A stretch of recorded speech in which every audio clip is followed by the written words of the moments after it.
नमस्कार. मी वर्षा राणी रमेश शिंदे, राष्ट्रवादी महिला काँग्रेस पार्टी जिल्हाध्यक्ष.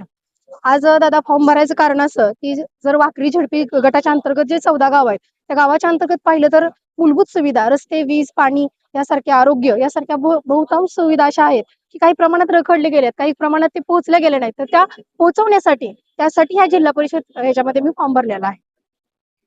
केंद्र सरकारची जी आहे हर घर जल योजना त्या बाबतीत ही लोकांच्या बऱ्याच समस्या आहेत. प्रत्येक ग्रामपंचायत समस्या आहे.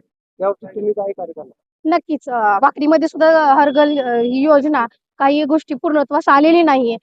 तर ते काम कशा पद्धतीने पूर्णत्वास नेता येईल, सर्वसामान्य वाड्या वस्तीच्या कुटुंबावरती हर घर जल हल ही योजना कशा पद्धतीने पोहोचवता येईल त्यासाठीच झेडपी मध्ये जायचंय. कारण की एका पदावर आपण काम करत असताना ते तेवढे संविधानिक अधिकार आपल्याला नसतो. पण ज्यावेळेस ह्या निवडणुकी अंतर्गत उतरायचंच कारण हे आहे कारण की बऱ्याचशा अशा समस्या आहेत. प्राथमिक आरोग्याच्या महिलांच्या सुविधा असतील, पाण्याच्या सुविधा असतील, म्हणजे छोट्या छोट्या बेसिक सुविधा सुद्धा सर्वसामान्यपर्यंत पोहोचवल्या जात नाहीत. मग ज्यावेळेस तुम्ही झेडपीच्या अंतर्गत जाता त्यावेळेस तुम्हाला तो अधिकार राहतो. त्यावेळेस तुम्हाला ते तुम्ही समस्या मांडू शकता.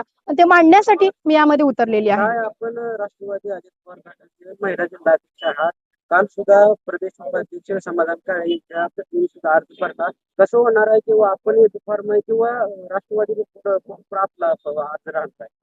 खरं तर लोकशाहीने प्रत्येकाला अधिकार दिलाय निवडणूक लढवण्याचा, आणि त्या सुद्धा माझ्या भगिनीच आहेत.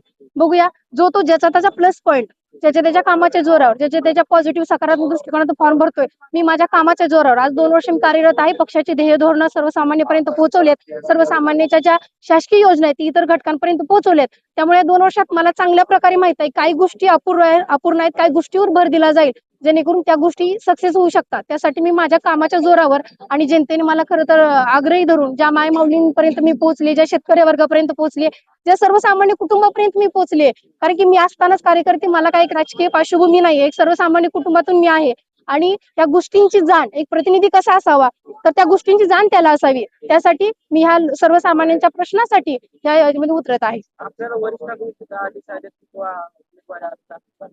तसं म्हणता येणार नाही वरिष्ठकाने प्रत्येकाला तुम्हाला आताच बोले लोकशाहीने अधिकार दिलाय. आता वरिष्ठ लेवलला चर्चा होईल काही सर्व अनुषंगाने आणि त्या हिशोबाने निर्णय होईल.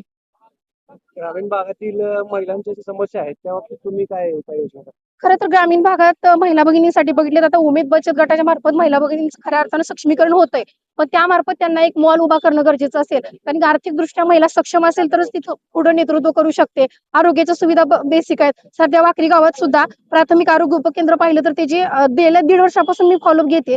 पण त्या इमारतीसाठी मंजूर होत नाही. ते काम पेंडिंग राहतंय. म्हणजे सर्वसामान्य ज्या शाळा वाडेवस्तीवरच्या त्या वाडेवस्तीवरला कंपाऊंड नाहीये. मला भर खरं तर झेडपीच्या शिक्षण संस्थेवर द्यायचा आहे. तिथं पट पण आहे चांगल्या पद्धतीनं, पण काही ठिकाणी शिक्षक अवेलेबल नाहीत. कारण की आमचा विकास हा झेडपीच्या शिक्षणातून झालेला आहे आणि चौफेर होतो, गुणवत्ता आहे. पण काही गोष्टी आपण तिथं सुविधा पुरवण्यात कमी पडतो. मग त्या सुविधा देण्यासाठी, कारण की शिक्षणाने माणूस प्रगल्भ होतो आणि जर शिक्षणाचा पायाच मजबूत झाला तर भविष्याची पिढी अगदी सक्षमदृष्ट्या व्हायला काहीच अडचण येणार नाही.